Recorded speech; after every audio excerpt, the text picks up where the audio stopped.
Good afternoon, everyone. I'm Dr. Apoorva OJHA, and here I'm presenting a case series of infectious scleritis. There were 3 patients.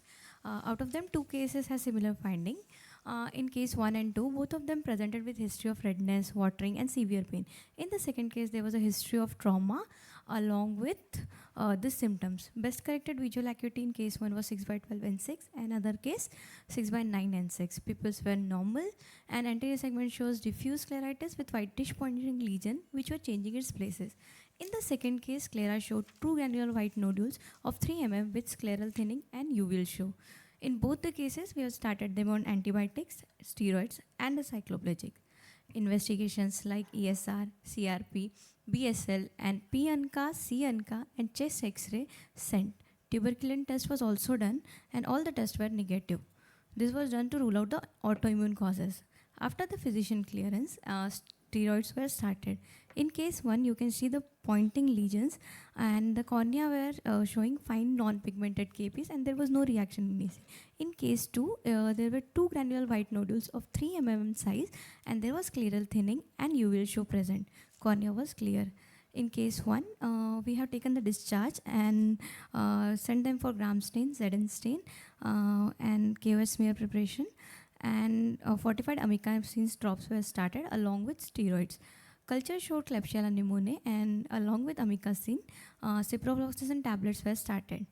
In case 2, there was worsening of symptoms, so we decided to go for nodular scraping. Nodular scraping showed gram-positive filamentous bacilli nocardia.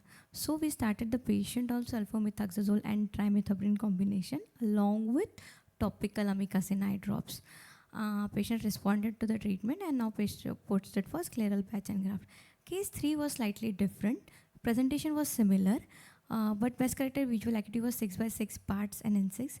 All the autoimmune workup was done, and along with that, tuberculin test shows necrotic induration. Infectious disease expert opinion taken, and HRCT chest showed mediastinal lymphadenitis. EBUS and TBNA was done on bronchial lavage, and gene expert shows MTB. So AKT was started. Symptoms were relieved, and now the infectious scleritis with uveal show is present in the patient. For the discussion part, we must keep differential diagnosis of infectious scleritis in mind. Nearly 50% of the cases are associated with collagen vascular disease, and infectious disease is rare. In case of infectious, there must be history of trauma or ocular surgery. In case of non-infectious, autoimmune diseases may be present. Infectious disease, direct invasion of the pathogenic organism. In case of non-infectious, collagen vascular disease. Clinical features may show purulent exudate in case of scleritis infectious. In case of non-infectious, diffuse or tender congestion of the deep vessels present. Diagnosis may be done by biopsy. In case of non-infectious, blood tests for autoimmune workups must be done.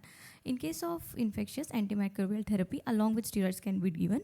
In case of non-infectious, immunosuppression is required. Most common organisms are Pseudomonas, Klebsiella, and Nocardia.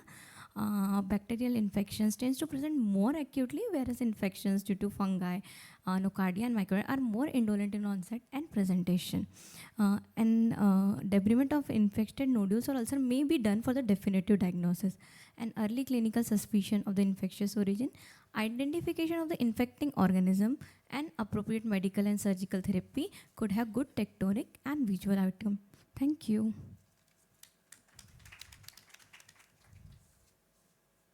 Very nice cases. I think the fundamental clinical differentiation between infectious versus non-infectious is the infectious scleritis will present with a little bit of discharge and abnormal maceration of the tissue, while immune-mediated scleritis very neat, clean, usually not associated